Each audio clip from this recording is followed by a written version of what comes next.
well, support for Keir Starmer, support for this government hitting a new record low. And I have to say, more appalling judgment when it comes to this state visit from President Macron. I mean, I think the whole thing, the sort of fawning attitude of our government is quite bizarre.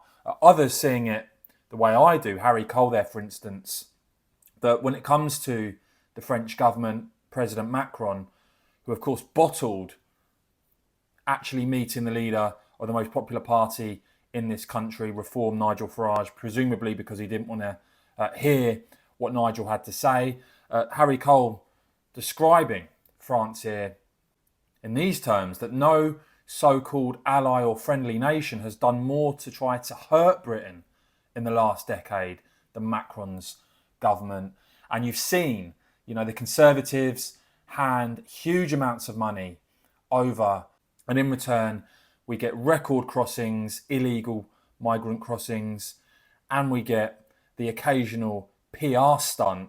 It's an absolute disgrace.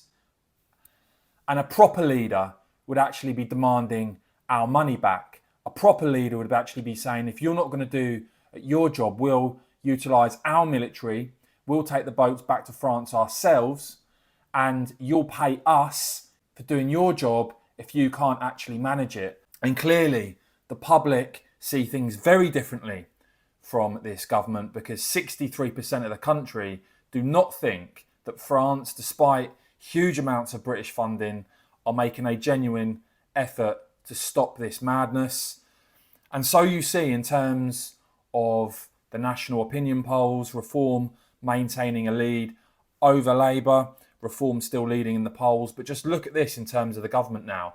Just 13% of the country, 13% of voters actually approving of this government's record, 67% disapproving.